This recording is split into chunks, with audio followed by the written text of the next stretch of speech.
Hello everyone, welcome to Ritika's online teaching academy. In the previous lecture, I have talked about the DNA structure, DNA packaging, as well as about the Michelson and Stolz experiment. So for referring those videos, please do like, share and subscribe my channel on YouTube to get more videos in biology. And I am making education videos in biology which would be helpful for graduates, undergraduates and as well as those who are preparing for medical exams. So let me share my screen with you.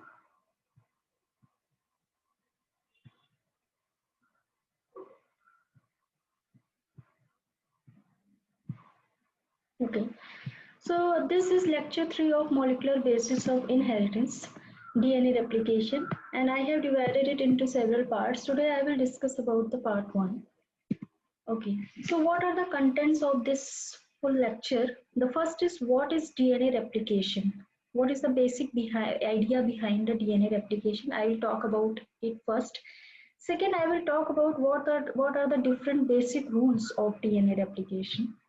Now, third thing I will tell you about the different enzymes involved in DNA replication. DNA replication also needs so many proteins or enzymes for to assist in replication. So those enzyme names and their function I will talk about. Lastly, I will talk about the process of DNA replication. So first we will understand what is DNA replication. So as we all know that DNA replication is to produce two identical copies or replicas of DNA from the original or parental DNA molecule. So replication means itself is suggesting that it is producing replica or copy of it, and why it is necessary in order to maintain a particular genetic species. It is very necessary that the exact copy of DNA should transmit from one generation to the next generation. The second thing, what is the nature of replication? The replication nature is semi-conservative. What it means that when the original DNA molecule or the parental DNA molecule replicate, it will produce daughter DNA molecules. So in those daughter DNA molecules, one strand would be of the parent and the another strand would be of the daughter, or you can say the newly synthesized strand, and which is complementary to the parental DNA strand. Hence it is semi-conservative in nature, means half of the parental strands are there and half of the newly synthesized or daughter DNA strands are there. So it contains all the information required to make cells and tissue of an organism. So for the successful development of an organism, the DNA should have all the information contained into it. If it is not so, the abnormality would occur in an organism. So the exact replication of DNA transmits all the information contained in it into the next generation. Hence, exact replication assures the genetic continuity from generation to generation. Now, what are the different basic rules for DNA replication? So the first rule, which is very important, is it is semi-conservative in nature, and many questions are asked in medical entrance about the nature of the DNA replication. So the nature of DNA replication is semi-conservative, and I have already explained about it that after replication, the DNA molecule contains one parental and one newly synthesized strand. Now, who gave the hypothesis of DNA replication? The semi-conservative mode of DNA replication, this was discovered or hypothesized by Watson and Crick in 1953 when they worked on the structure of the DNA. So the options would come in exam very confusing, that Watson and Crick and Michelson and Stoll. So don't get confused between that, because the experimental proof was given by Michelson and Stoll, while the hypothesis was given by Watson and Crick. So read the question carefully while answering this question. So experimental proof for semi-conservative mode of DNA replication was first shown in bacteria called as E. coli by Michelson and Stoll experiment. And in the previous lecture, I have explained about this experiment with various examples. So go through it. Now, this is just an example to show you from parental DNA molecule. After replication, daughter DNA molecules would be formed, in which this blue colored strand in both the DNA molecules belongs to the parental DNA strand, while the new red colored band is belongs to the new daughter strand or newly synthesized complementary DNA strand. Now, the second rule for replication is that it starts at an origin. Okay, we know that the human genome is very long, so it is not that it occurs in the full length or so. No, it occurs or starts at particular points on the DNA, which is known as an origin, and also it proceeds bidirectionally. So see this picture, these are the two strands, blue colored strand. Okay, uh, initially these strands are like this. Okay, but after the start of replication, or when the replication starts at an origin, it will produce a bubble like structure, which is called as a replication bubble. Okay, so this blue colored strand is of parental DNA strand, and the another strand belongs to the daughter DNA strand. So you can see here this Y-shaped structure. This is called as the replication fork, and it is produced at both the ends. Okay, so suppose here origin of replication is present. So when these two strands are stretched out, it will produce a bubble like structure called as replication bubble, and the two ends will take a shape of Y. So it is called as a replication fork. This Y shaped structure at both the ends called as a replication fork. And since two ends are there, replication would occur in both the directions. So replication occurs bidirectionally. So this is not only one replication bubble which is originating in the DNA strand. There are many replication bubbles which will originate in the DNA because it is too long in the eukaryotes. So as well as in prokaryotes also, replication bubbles would originate, and once the replication finishes, these bubbles would meet, all the bubbles would meet to each other and complete the replication. So replication begins from unwinding the double stranded DNA. We know that the two strands of DNA are bind together with the help of the hydrogen bond. So what are these hydrogen bonds? And they are formed between the nitrogenous bases which are present at both the strands.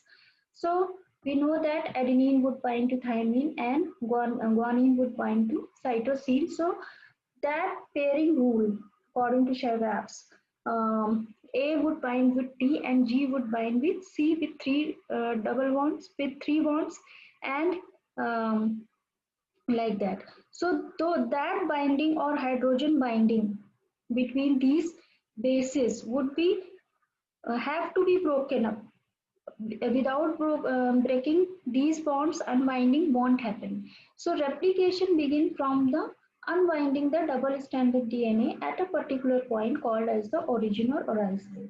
So these two strands, when they are separated, hydrogen bonds between the two strands will be broken up and or separated out, and the replication bubble would form. Okay, and the complementary strand here you can see which is formed on the parental DNA strand is anti-parallel in nature. Means if the one strand is having 5 prime to 3 prime direction, the newly synthesized DNA strand would have the polarity opposite to that is 3 prime to 5 prime. So the parental double stranded and the newly synthesized double stranded DNA form a Y-shaped structure called as the replication form. Now the third rule for that is DNA synthesis proceeds in 5 prime to 3 prime direction and is semi-discontinuous in nature. So the other requirement for DNA replication is that it always proceeds in 5 prime to 3 prime direction. It is never that it will produce in 3 prime to 5 prime. No, it always occurs in 5 prime to 3 prime direction. So the question arises that in the parental DNA molecule, the two strands, one strand is having 5 prime to 3 prime polarity, okay, while the other strand is having 3 prime to 5 prime polarity. So how it will happen? Here in this strand 5 prime to 3 prime synthesis is okay, but how on this strand? In the opposite direction. Okay, so nucleotides, before coming to that, let's see the second point. Nucleotides, we know that are always added to free 3 prime end. The end at which the DNA strand has free hydroxyl group at the 3 prime carbon of terminal deoxyribose. Okay, now the next thing is one of the two new complementary strand is synthesized continuously and is called as the leading strand. Let's see the figure. Here the blue color is the strand is of the parental, while the red color strand is of the daughter DNA strand. So the parental DNA strand is running from 5 prime to 3 prime in this direction, and daughter DNA strand is opposite to that, 5 prime to 3 prime, because replication always occurs in 5 prime to 3 prime direction. And you can see the direction of movement of replication fork is moving in this direction. Okay, and the new synthesized DNA will also move towards the direction of the movement of replication fork. And this synthesis of new strand is continuous and is called as a leading strand. So on one of the two parental DNA strand, the synthesis of new DNA molecule would be continuous, and that strand is called as a leading strand. While the other strand, parental D on the other parental DNA strand, the new strand is found in fragments called as the Okazaki fragments. Hence, the synthesis of this DNA is not continuous, is discontinuous in nature, and the small pieces of these DNA molecule are called as the Okazaki fragments. Since the synthesis of DNA is not continuous, it is called as a lagging strand. And the other necessity, it should also run in 5 prime to 3 prime direction. So if the parental strand is having polarity from this to this, the new strand would synthesize opposite to that 5 prime to 3 prime direction.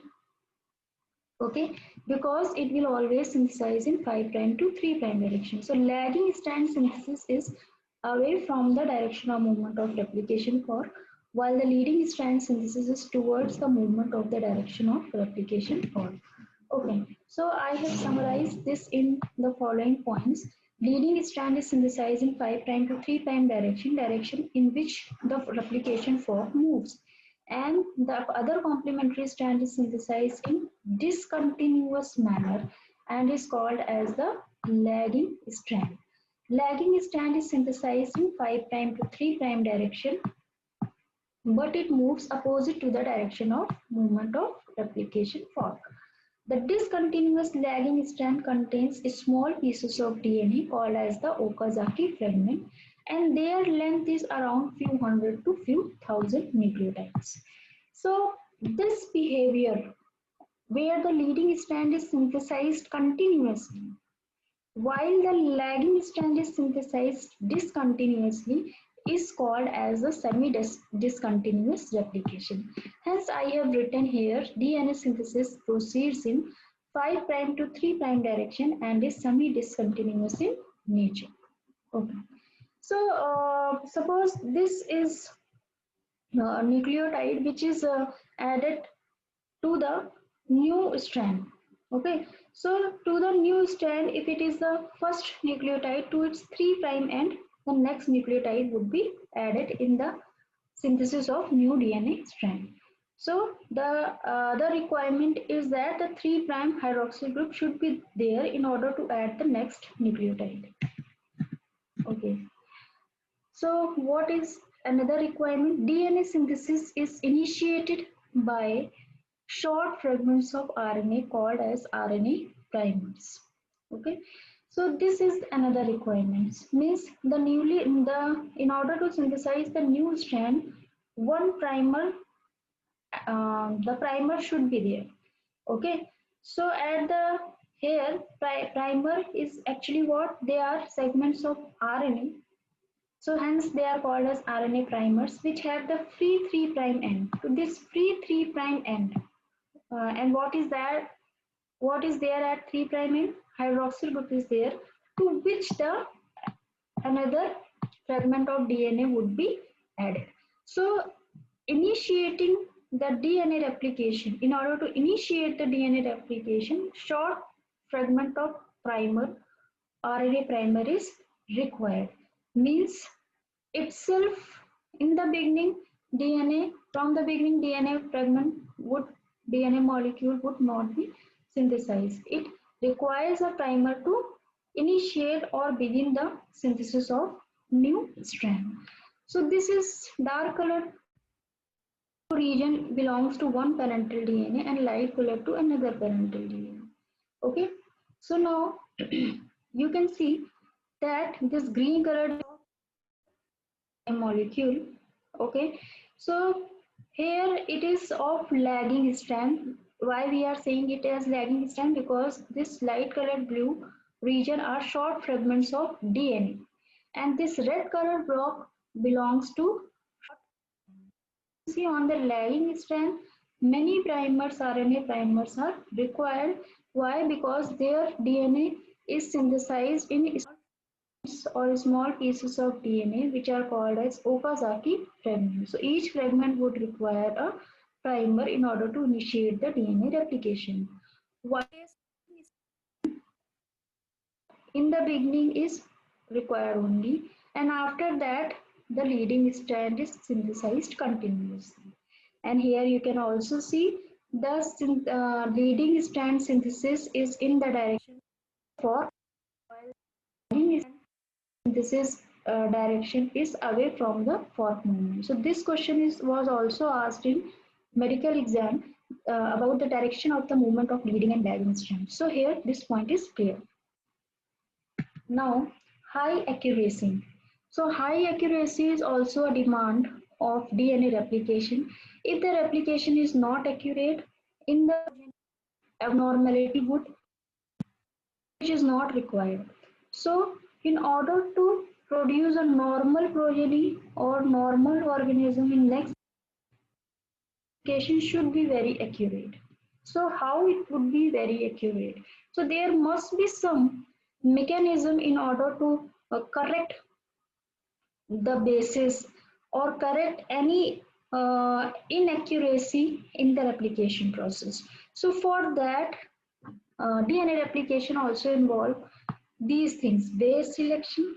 If any base is incorrect, that base would be excised, and in that place new correct base would be added. Proofreading, again the reading that whether the new synthesized DNA or the bases incorporated are correct or not, and repair mechanism. If it is incorrect, then correct base would be added and other things. So to ensure the correct replication. So for correct replication, these three things are there: base selection, proofreading, and repair mechanism. Okay, so the DNA replication we can say occurs with high degree of fidelity. Okay, now we have studied till now about what is replication and what are the basic rules for DNA replication. The next thing we will learn about the enzymes involved in the DNA replication. Okay, so what are the various enzymes? The first enzyme which is very important are helicases. So why I am talking about this enzyme first? Because DNA replication would start from unwinding the double-stranded DNA molecule. So for unwinding or for separating the DNA molecule, the enzymes, separating the DNA strands of parental duplex DNA, helicases enzymes are required. So first, the two parental DNA strand has to be separated from each other, and this function is performed by enzyme known as DNA helicase. So it unwinds or unzips the double-stranded DNA by breaking the hydrogen bonds. And in breaking those hydrogen bonds in double-stranded DNA, energy is also required. And from where this energy would come from? It will come from the hydrolysis of ATP. ATP stands for adenosine triphosphate, means there are three phosphate molecules. So out of those three phosphate molecules, two phosphate molecules would give the energy, and the remaining adenosine monophosphate would be acting as a nucleotide and will be added to the new DNA strand. So helicases are required in both replication and transcription. So in transcription also we will see the role of helicases later. So here I have already discussed this is what replication for. One thing is interesting here, it is only shown for understanding that helicases act as a zip. Okay, so in unzipping, it will break the hydrogen bonds between the bases, okay, on the two DNA strands. So it will unzip the double-stranded DNA by breaking the hydrogen bonds. Okay, the next proteins which are required for DNA replication are single strand binding proteins. Okay, so once the DNA strands get separated, they can again rewind. So there must be something in order to prevent the rewinding of the single strands of DNA. So in order to prevent that, there are some proteins called as a single strand binding proteins. Once the DNA strands get separated on the one strand, these SSB or single strand binding proteins get binded to the strand, and it prevents the rewinding of the two DNA strands. Okay, so they coat the DNA around the replication fork, okay, and prevent the rewinding of DNA strands. So this is what red color leading strand. So once these proteins stabilizes the DNA molecule, the synthesis of DNA, new complementary DNA starts on both the parental DNA molecules. So the next enzyme which is required for DNA replication is primase. So primase, now recall, in the previous slides I have discussed about the necessity about the RNA primer, that the newly synthesized for the synthesis of new strands RNA primer are required. So how those RNA primers are synthesized, or which enzyme is responsible for the synthesis of RNA primer? They are called as the primase. Okay. So these primases catalyze the synthesis of RNA primer. Hence, primase is a type of RNA polymerase.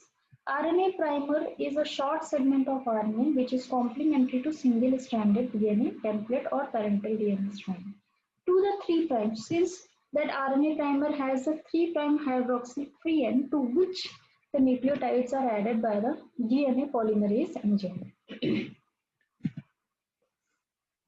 Now the next enzyme is DNA gyrase or topoisomerase.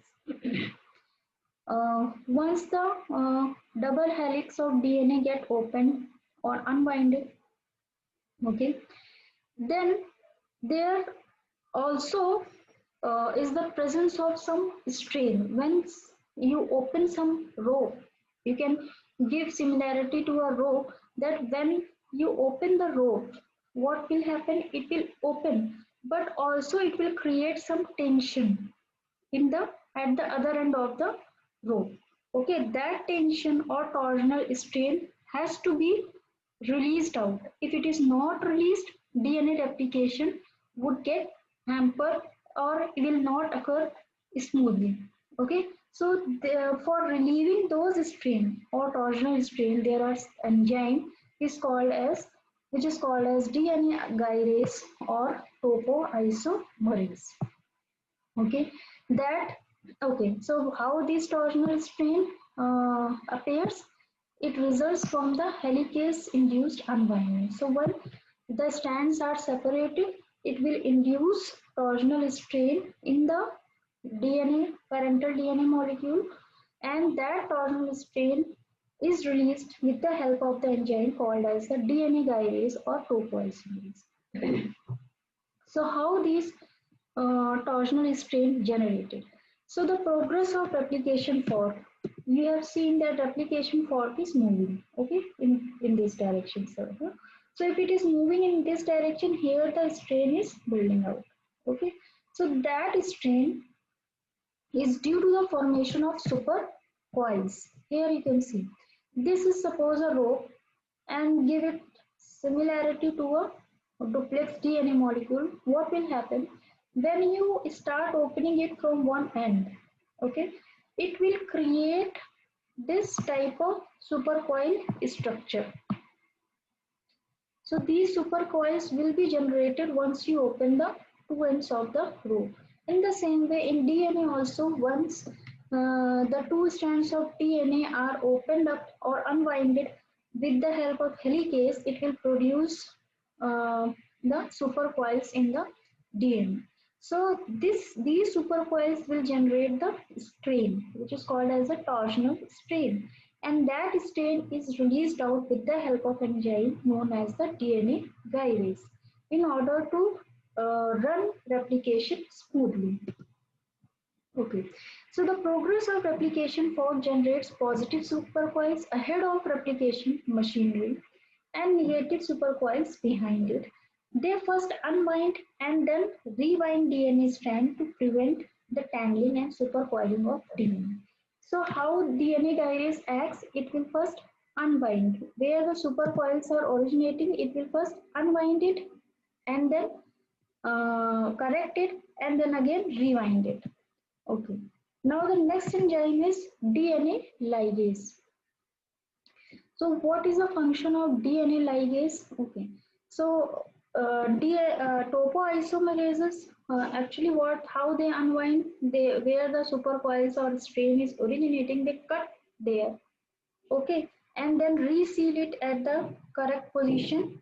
And for resealing, or you can say for ligating at the correct position, or these enzymes are also some ligation. For ligation, some enzymes are there called as a DNA ligase. So this enzyme helps in joining the DNA fragments by the formation of phosphodiester bond between the nucleotides. Okay. We know that the lagging strand is synthesized in discontinuous manner. There small fragments of DNA are there.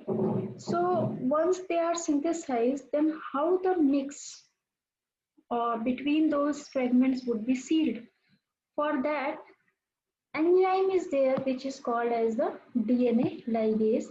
It will seal that those mix between the nascent chain and the Okazaki fragments on the lagging strand. So it will function as a ligation. And how it does that work?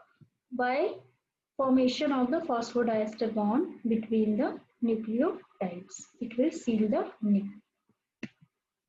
Okay, now the next important enzyme which comes into play is DNA polymerase, and it is the enzyme which is required for the polymerization. Means in the new synthesized DNA, the nucleotides are added with the help of the enzyme called as the DNA polymerase. Okay. So in the discovery of DNA polymerase, Arthur Kornberg was the scientist who discovered DNA polymerase 1 in E. coli bacteria in around 1955. So in E. coli and other prokaryotes, 5 different DNA polymerases are there, which are called as DNA polymerase 1, DNA polymerase 2, 3, 4, and 5. So in these 5 DNA polymerases, the main function of polymerization is of DNA polymerase 3. Okay, now here the comparison of different DNA polymerases which are present in E. coli is shown. Okay. So DNA polymerase 1, 2 and 3, their roles are important, hence here the comparison of these 3 is shown. So what is the name of the structural gene of these 3 different enzymes? DNA polymerase 1 is synthesized by a gene called as Pol A, 2 is by Pol B and 3 is by Pol C, or also called as DNA E. Okay, in E. coli. So these are the different names of the genes which synthesize these 3 enzymes. Now subunits. Some enzymes have many subunits, some are mono subunits. Okay, so enzymes are also made up of subunits. Okay, so in the DNA polymerase 1, one subunit is present, while in the case of DNA polymerase 2, 7 subunits are present, and DNA polymerase 3, greater than or equal to 10 subunits are there. Okay, so these are their relative molecular weights. DNA polymerase 1 is having molecular weight of about 103,000, 1 lakh 3,000. Okay, and here it is around 88,000 DNA polymerase 2, and here it is around 7,91,500. Okay. Now the what other activities these three enzymes are having? These are having 3' to 5' exonuclease proofreading activity. In order to make DNA replication accurate, I have said earlier, there are some enzymes are also there for proofreading. If it is not proofreaded, then what will happen? Some abnormality in the progeny may arise. So for making it accurate, DNA polymerase 1 is also having 3' to 5' exonuclease activity, means it will read in 3' to 5' direction. If any incorrect base is there, it will be excised out or removed out. So DNA polymerase 1, 2 and 3, all these three are having this 3' to 5' exonuclease activity, and it is also called as the proofreading activity. Okay, now 5' to 3' exonuclease activity. Okay, so this activity is found in DNA polymerase 1, is not found in DNA polymerase 2 and DNA polymerase 3. So DNA polymerase 1 is having both the 5' to 3' and 3' to 5' exonuclease activity, means it can read in both the directions in order to check whether replication is accurate or not. Okay, and DNA polymerase 2 is having 3' to 5', and DNA polymerase 3 is having 3' to 5' exonuclease activity. Now, what is the polymerization rate? Means at what speed these three different polymerases actually does the function of polymerization. So, DNA polymerase 1 polymerization rate is around 16 to 20 nucleotides per second. Means it adds around 16 to 20 nucleotides in 1 second. Okay, DNA polymerase 2 adds 40 nucleotides per second, while DNA polymerase 3, which is the actual polymerizing enzyme, it polymerizes around 250 to 1000 nucleotides per second. So it is the main enzyme. If in question it is asked that the actual polymerizing enzyme, or you can say which enzyme does the polymerization function primarily, DNA polymerase 1, 2 and 3, the correct option would be DNA polymerase 3. And processivity. Processivity means nucleotide added before polymerase dissociates. Okay. The other thing is this enzyme, when it starts the polymerization, it will move from one point to the other point in order to add the nucleotides to the newly growing chain. Okay. So what is the processivity? So how many bases are added? So that speed is checked with the help of a term called as the processivity of different polymerases. So processivity of DNA polymerase 1 is 3 to 200, while of DNA polymerase 2 is around 1500, while DNA polymerase 3 is greater than or equal to 5 lakhs. So we can see that DNA polymerase 3 can add nucleotides at a very good rate compared to other two DNA polymerases. But one more thing is there. If in case DNA polymerase 3 becomes non-functional, the other two DNA polymerases 1 and 2 can do that function. Okay. So we can see here DNA polymerases. So for DNA replication, DNA polymerase enzyme requires the following, just a revision. A template parental DNA strand should be there where polymerization is guided by following the base pairing rule given by Watson and Crick. A will pair with T and G with C. A primer is required, which is complementary to the template and has free 3' hydroxyl group to which nucleotides are added by DNA polymerase enzyme. And primers are what actually? They are oligonucleotides of RNA. To the free 3' hydroxyl group of primer alpha phosphorus atom of DNTP. So DNTP stands for deoxynucleoside triphosphate. Okay, so in that triphosphate, the atoms are called as the three different phosphates. Phosphorus atom is called are named by different symbol. The terminal one is designated by the alpha phosphorus atom and the later two by beta and gamma. Okay, so the terminal alpha phosphorus atom, okay, is added to the free 3' hydroxy group of the primer and forms a phosphodiester bond. Now, the next nucleotide would be added to the this previous nucleotide. Okay, but in the beginning the primer should be there. So the next requirement is of the substrate, which is deoxyribonucleoside triphosphate. They are substrates and they serve one more function of energy provider. How? Out of the three phosphate group, two phosphate would be hydrolyzed in order to provide the energy, and remaining nucleotide would be added to the growing nucleotide chain. So the two terminal phosphate in deoxynucleoside triphosphates are high energy rich phosphates and their function is same as that of ATP. So here we can see with the help of this reaction how it is taking place. So fundamental reaction of all polymerases is the phosphoryl group transfers.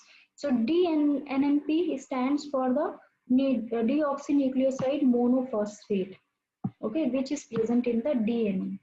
N stands for its number. DNTP is coming nucleotide, deoxynucleoside triphosphate.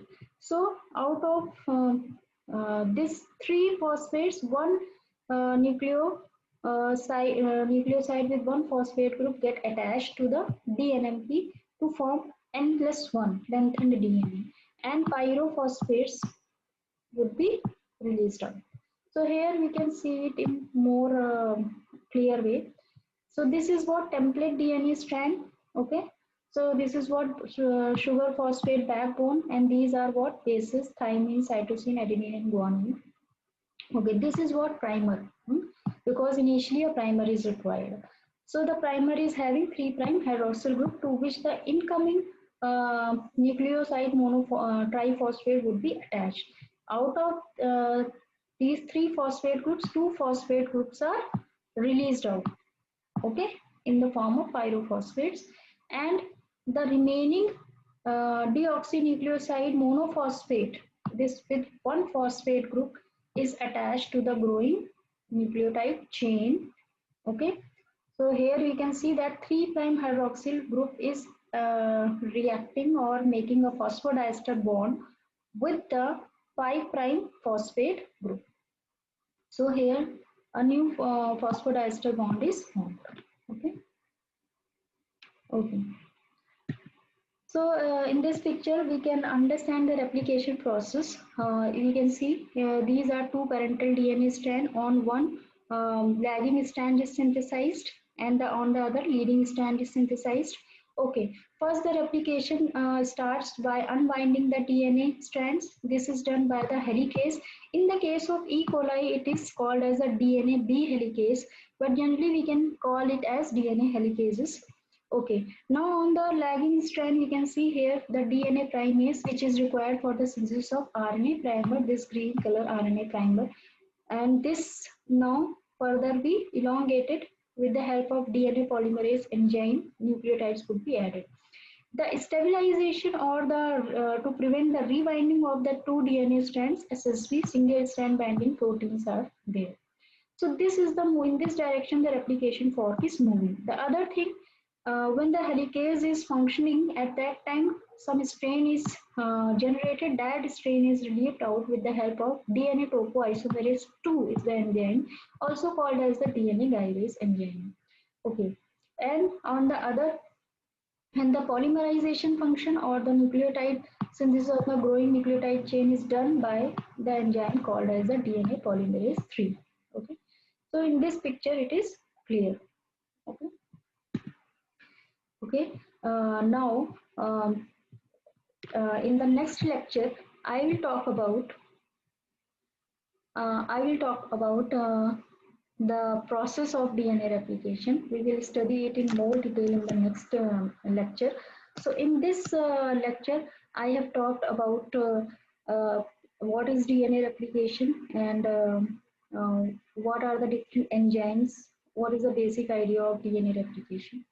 So in order to get the next video lecture or upcoming videos in biology, you should like, share and subscribe my YouTube channel. Thank you for watching my lecture.